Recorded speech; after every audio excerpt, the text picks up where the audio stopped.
bullying has a lot of effects on individuals, whether it be the person who's being bullied, the actual bully, or the family and friends of each person. Obviously for the victim of the bullying, it'll have a negative impact on their lives, both at home and at school, because obviously at home they won't be able to be themselves, and it'll give them like low self-esteem. At school they won't have the environment that they want to be in, not a good environment for learning and things like that. For the bully, a lot of the time there's reasoning to why the bully other students. Obviously there's things at home or at school for them themselves that will give them reasons for bullying.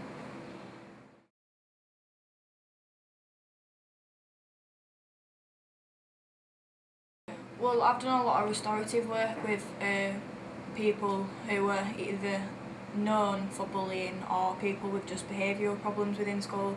and a lot of the time it takes a lot of time for them to trust you, to be able to confide in you for things that are happening at home, things that have happened a long time ago, or things that are happening at school. And a lot of the time they don't realise that's why they're behaving the way they do, but I think through the restorative work that we've done, it has shown a lot of the time that people who are bullying don't actually understand how it's affecting the victim. They just think of how it makes them feel better themselves.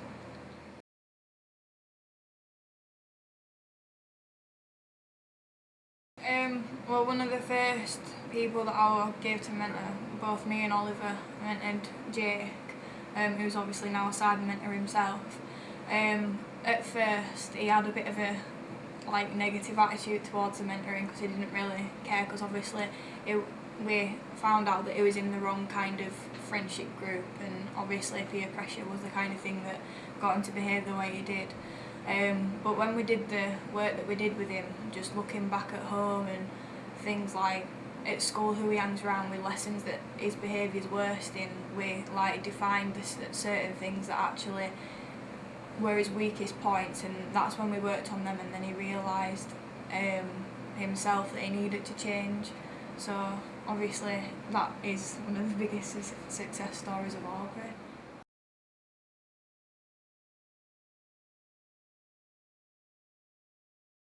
As a personal side, it makes me feel really proud of myself and CyberMentors as a whole, because being able to watch Jake around school now, compared to how he used to, it's just nice to know that I've helped change his future in a way, and modelled out what he should do and what he shouldn't do. So.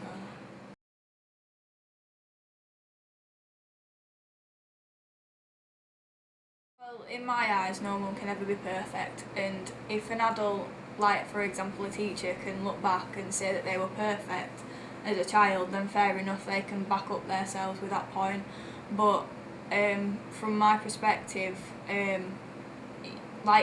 what we try to portray as CyberMentors is that we aren't perfect, and obviously a lot of the time when we're in our mentoring, we make sure that it's clear that we're not perfect, that we still have our faults, we still have our weekdays when we have a bit of misbehaving or whatever. But I think it's important that especially teachers within the school respect young people for the things that we have to do. Obviously exams and things like that start early on now, and we are put under a lot of pressure, and I know that it's hard for adults to understand that, but when you're put under a lot of pressure, which adults can obviously understand, it does change attitudes to certain things, and that's why obviously mentoring,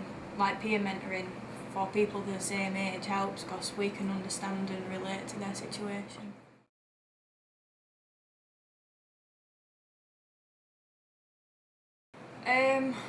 I think really the only advice that I can give is just never give in, and you've got to believe in yourself as an individual, because